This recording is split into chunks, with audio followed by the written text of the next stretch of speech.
What's up, guys? This is Doctor, and welcome to another episode of the FPL Fantasy. In this episode, we're going to talk about effective ownership. But before getting into it, I'd like to say hello to my co host, Joe. Joe, how are you? Doc, thanks for the introduction. I'm doing really well. I'm excited to get into talking about effective ownership. I know it's a question that has been in FPL Twitter nonstop since the beginning of time, and I know that you field a ton of questions about it. Do you want to get into it and explain what effective ownership is? Let's get into it. So, the point of this video is basically when someone asks what is effective ownership, is just a quick educational video, is how it works and what are the uses and how it is calculated. So, by definition, it is how much would your rank benefit or be damaged by points that a player gets. For example, if you own a player, this player can actually damage your rank, and this is the point of effective ownership. And as you can see from the screen, it is calculated by the percentage of people who started the player plus the captaincy percentage plus triple captaincy percentage. That gives you the effective ownership. So if we move to the next slide, I kind of prepared an example. So let's take into consideration, for example, Harry Kane. Let's say his ownership overall is 30%. However, in the top 10k, 80% of the top 10k, 8,000 people in the top 10,000 people in FPL own Harry Kane. That gives him 80%. However, 5% have benched him. So you have 75% started Harry Kane in their team. 5%, I don't know why they benched him, but they opted to bench him. So the starting is 75%. Let's say 50% of the top 10k have captained Harry Kane, and only 1% have triple captained Harry Kane. So when you calculate all those, 75% plus 50% plus 1% is 126%. That means if you own Harry Kane and you are in the top 10k, he scores a goal, you'll actually drop in rank if you haven't captained him. So that's the point of effective ownership. It helps us understand what kind of decisions they have made. Yes, the stats are what I usually tweet, for example, in my Twitter are usually about the top 10k, but you can apply this to top 100k, top million, to the overall. But usually we take the top 10k because it's an easier sample, and it's basically another video to talk about why we use the top 10k, but it's just an example, it's just a measurement, right? Let me give you an example. If you want to think about an easier example, let's say you're in a mini league with 10 friends. All of you have Harry Kane. The other 9 in your league have captained Harry Kane, and you haven't.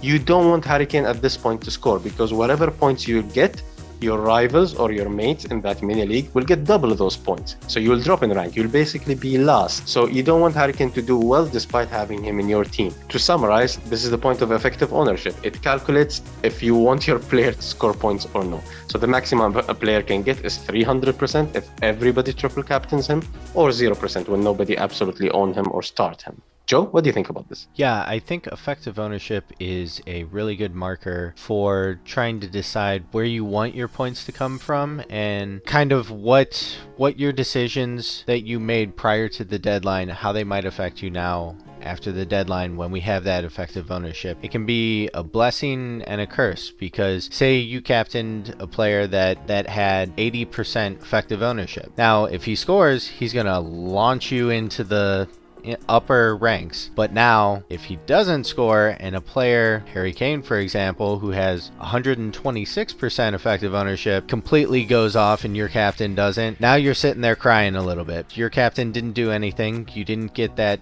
differential points off of him, and Harry Kane just completely destroyed you and your rank. So it's a very interesting statistic to look at. I think it's valuable though, and it's good for knowledge to understand how your rank can be affected in the upcoming games within that game week. And a lot of people utilize effective ownership in their strategy. Many people look at highly effective ownership players and bring them in their team as a kind of a blocking or minimizing risk mechanism. Other people do the opposite. Other people don't bring highly owned players or high effective ownership players in order to kind of play the numbers and try to jump ranks quicker. So you can utilize this number to your advantage. You kind of can guess before the game week starts where is the effective ownership going to be.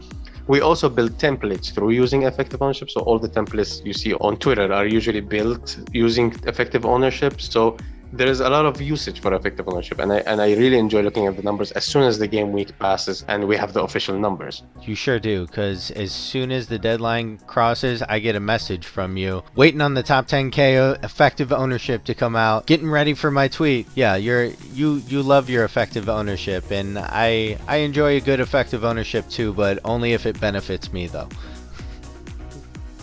funnily, I do not utilize effective ownership in my decision making. I try to think of it as, okay, a number as to see after the fact, after the deadline passes, because I like to bring players who I think they will score the most points. That's my attitude. Just find the players who score the most points and bring them in. Yes, maybe subconsciously it gets into my mind. Probably it does, but I try to kind of not utilize it in my decision making. Joe, do you utilize it in your decision making? Don't really use effective ownership too much in my decision making. I'm much more of a guy that looks at some of the more basic style stats and looks at how players have played on the field the last couple game weeks and kind of make a decision off of that. I just make my transfers based more off of that than necessarily the effective ownership aspect, because differentials are a real thing and they can really help your rank a lot. So if I'm bringing in everybody with high effective ownership, not going to make much moves for the most part. Good example of this is actually Salah at the beginning of this season, where basically everybody had Salah and everybody was captaining Salah, but nobody was moving ranks at all. When he went off, everybody owned him. Everybody was getting the same points. And also this week we have the Dennis case. I have Dennis in my team. I actually transferred Dennis in my team, and when I saw the effective ownership of Dennis being above 100% and I haven't captained him, that means if he scores points, I lose rank.